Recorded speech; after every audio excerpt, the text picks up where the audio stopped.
This is Newsmax TV. I'm Ashley Martella, and we're pleased to be joined by conservative writer, best-selling author, and activist David Horowitz. In case you don't know, David has undergone a dramatic transformation. He is the son of two lifelong members of the Communist Party, himself a Marxist once, and one of the key players of the New Left in the 60s. Welcome to Newsmax, David. Thank you. Before we get into that great book you just authored with Jacob Laskin, One Party Classroom, we need to ask an obvious question. What made you shift your views from Marxist to conservative?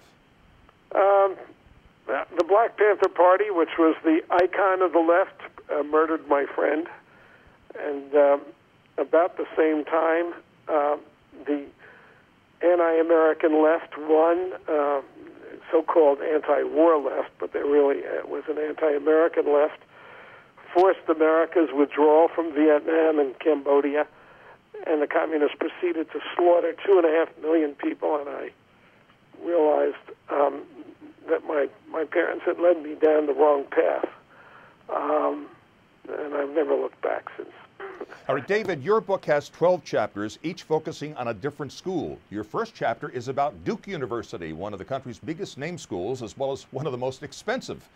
Why did you choose Duke as first? Well, I think it's a particularly egregious example.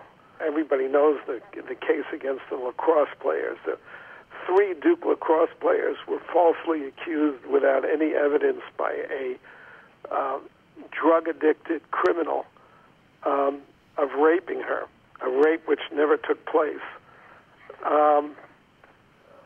They were expelled from school by the president of the university, again without evidence. 88 Duke professors took out a full-page ad in the Duke paper calling them racists, guilty, comparing them to slave owners, and saying that Duke itself was racist, that they had to go to class every day with racists. This is an example of the totalitarian mentality in action. This was a public lynching of 3 students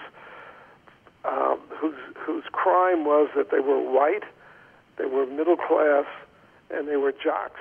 So Duke was just a very good example of racist professors. Houston Baker is a rank racist. He's black, and he's went on from his deplorable behavior during the Duke lacrosse case, where he actually sent an email to the mother of one of the lacrosse players after he was exonerated, saying to her that she was the mother of a farm animal. He now is a $300,000 a year professor at Vanderbilt University. The whole system is corrupt. All right, unrepentant terrorist William Ayers is said to be a respected professor at the University of Illinois, Chicago. What does that tell you? Well, his actual title is Distinguished Professor of Early Childhood Education. You know, when I was a leftist, I knew Billy Ayers, and I thought he was an idiot. He was one of the most shallow, ignorant people I have met on the left, which is saying something. But he's not only a distinguished professor of early childhood education, he's the editor of a series of teacher guides put out by Columbia Teachers College, the premier teachers education school in the country, called Teaching Social Justice in the Schools. I read several books in this series, and other books like it, like Teaching Social Justice in Mathematics. How do you teach high school students social justice in mathematics? Well, when you have a numbers problem, you use Iraq body counts. When you want to teach them percentages, you teach them that 2% of the population owns 90% of the wealth, and you go on from there. And of course, these teachers are not restrained in their classrooms. You have Spanish language professors and chemistry professors ranting against America in their classes. And there's no authority that can hold them in check, because professors are a law unto themselves. All right, California University Santa Cruz teaches students how to organize a revolution. What do you say to that? Well,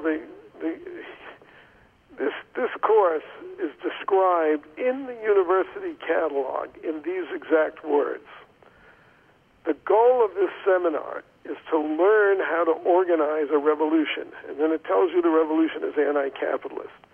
So this communist professor is training his students to overthrow the United States government in a taxpayer-supported institution that claims to observe professional academic standards. The standing orders of the regents of the University of California say that the classroom is not to be used for political indoctrination, yet this course is out there. Every regent knows that it exists, and they do nothing.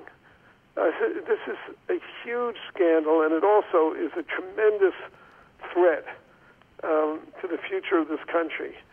And my biggest concern is that the Republican Party, and more importantly, the conservative movement, has not made this a front and center issue. David Horowitz saying things that needed to be said for a long time. Good luck with your book, One Party Classroom. Thank you. And thank you for watching Newsmax TV.